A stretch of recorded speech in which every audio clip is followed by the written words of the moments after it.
जहाँ बहू और बेटी को एक माना जाता था। लेकिन फिर अरे शिखा बेटा, तू रसोई में क्यों घुसी रहती है? जा, रोटी मैं बना लूंगी। नहीं नहीं माँ जी, आप बैठिए, बस सारा खाना बन ही गया है। श्वेता को बोल देती हूँ, वो खाना लगा देगी सबका। सॉरी भाभी, मेरे पास वक्त नहीं है। माँ, मुझे पैसे देना, पार्लर जाना है। हाँ हाँ चली जाना, भाभी को भी ले जाना। वो भी जाने को बोल रही थी पार्लर, पर पहले ना मदद कर दे उसके खाना लगाने में। देख माँ, वो बहू है, उसे बहू रहने देना। इतना सर पर मत चढ़ा भाभी को। श्वेता, ज्यादा मत बोला कर। बहू और बेटी में कोई फर्क नहीं होता है। जा जाकर काम कर। ननद को माँ का भाभी से इस तरह प्यार करना बिल्कुल अच्छा नहीं लगता। वो बार बार किसी न किसी तरह माँ को भाभी के खिलाफ भड़काती रहती, लेकिन कोई फायदा ना होता। एक रोज, अरे बेटे किशन, जा बहू को कहीं घुमा कर ला। सारा दिन घर में काम करती रहती है। हाँ हाँ माँ, हम लोग जा रहे हैं ना गोवा। अच्छा जी, भाभी ने तो हमें बताया भी नहीं। वैसे तो सारी पंचायत करती है, ये गोवा वाली बात क्यों छुपा गई हमसे? अरे क्योंकि उसे खुद नहीं पता था बहन।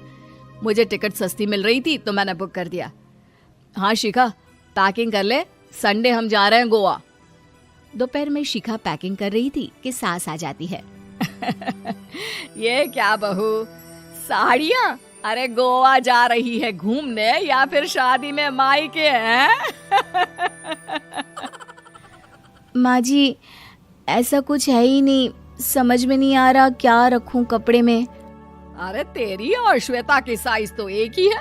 उसके कुछ मॉडर्न कपड़े ले ले, आकर लौटा देना। हाँ माँ जी, ये ठीक रहेगा। शिखा श्वेता के पास जाती है और उससे कपड़े मांगती है। ना जी ना, मैं अपने कपड़े ना दूं।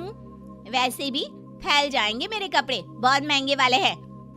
शिखा मुंह लटकाकर कमरे में आ जाती है तो सास कहती है, चल तैयार हो जा, तुझे मैं शॉपिंग करा कर लाती हूँ गोवा की।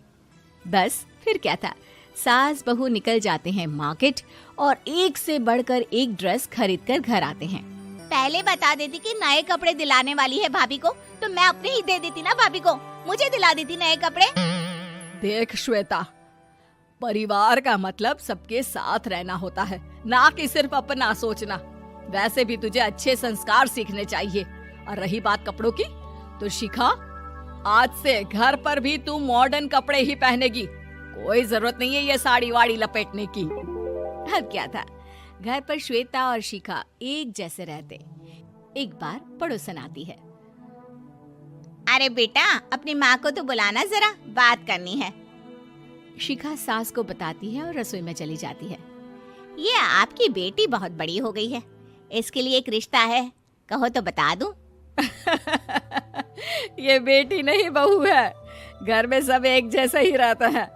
वैसे मेरी बेटी भी बड़ी हो गई है, कोई रिश्ता हो तो जरूर बताना। पड़ोसन रिश्ता लेकर उन लोगों के घर आती है। तब श्वेता की होने वाली सास कहती है, तो ये घर है, कितने मंजिल का है? और ये बहू ने आपकी क्या पहन रखा है, जीन्स टॉप? अरे भाई, साड़ी वाड़ी नहीं है क्या इसके पास? देखिए, सर्दी है तो साड़ी में बहू कैसे मैनेज करती, वैसे पहनती है साड़ी भी। देखिए, हम लोग ठहरे पैसे वाले लोग, कोई कमी नहीं है हम लोगों के पास पैसों की। बहुत पैसे हैं, जमीन, नौकर चाकर, कार, सब कुछ है। लेकिन घर में संस्कारी बहू चाहिए, समझ रही हैं ना आप? सास कुछ कहती कि श्वेता बोल पड़ती है, हाय रे, नौकर चाकर से लेकर जमीन, कार, पैसा। हाँ हाँ, मुझे रिश्ता मंजूर है, मंजूर है मुझे। अरे रुक जा श्वेता, मैं बात कर रही हूँ ना। देखिए, हम लोगों के घर इतनी आजादी नहीं मिलेगी। अरे हाँ कर देना माँ, हाँ कर दे जल्दी से। सास क्या करती, बेटी की शादी ऐसे घर में कर देती है जहाँ ना उनके विचार मिलते हैं और ना ही आचार। शादी के बाद एक रोज फोन पर, श्वेता बेटा, एक बार घर आ जा, बहुत दिल करता है तुझे देखने का। माँ, वो घर पर बहुत काम होता है, कैसे आऊँ? बड़ा घर है, लेकिन आने जाने वालों की लाइन ही लगी रहती है। बेटा, मैं तो जानती थी उस घर का हाल, लेकिन तू ही नहीं मान रही थी। माँ देख, हर घर का यही हाल है।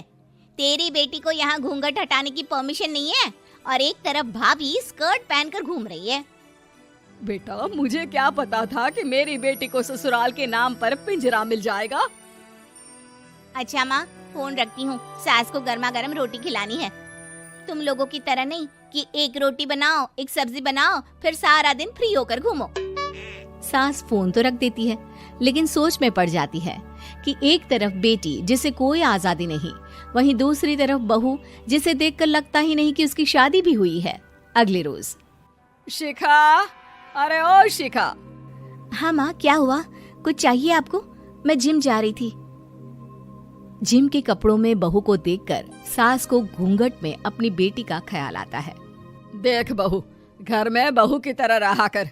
इतने टाइट कपड़े पहनकर जिम जाना पसंद नहीं मुझे। जा जाकर रोटी बना। रोटी? माँ अभी तो शाम की 6 बजे हैं, इस वक्त रोटी? अब क्या मेरे खाने पीने पर भी पहरा है? अरे जब मर्जी तब मैं अपने घर में खा भी नहीं सकती क्या? बहू को अजीब लगता है। वो समझ नहीं पाती कि जो सास कल तक इतनी सपोर्टिव थी, उन्हें अचानक से क्या हो गया। वो किचन में जाती है, गरम रोटी के साथ 2 तरह की सब्जी, रायता, सलाद सब लेकर सास के पास आती है। माँ जी, खाना। इतना सारा खाना? राक्षस समझा है क्या मुझे? रोटी मांगी थी मैंने गर्मा गर्म बस। पर माँ जी, रोटी खाती किससे आप? सब्जी तो बनानी थी ना। अरे भूख मर गई मेरी तेरी बहस से। जा जाकर काम कर, अंदर पूरी रसोई साफ कर। बहू अंदर चली जाती है। थोड़ी देर में श्वेता घर आती है।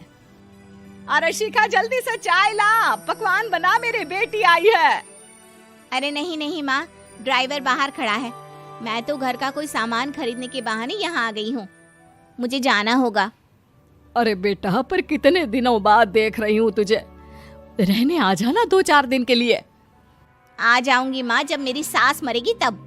मैं तो रोज मन्नत मानती हूँ कि मेरी सास मर जाए तो अच्छा है। अच्छा चल, जा रही हूँ माँ। हे भगवान, कैसे कैसे दिन देखने पड़ रहे हैं मेरी बेटी को। सास अंदर जाती है, जहाँ श्वेता की जिम वाली सहेली का फोन आया होता है। क्या बात है, आज जिम नहीं आई? अरे पता नहीं यार, आज माँ को क्या हो गया अचानक।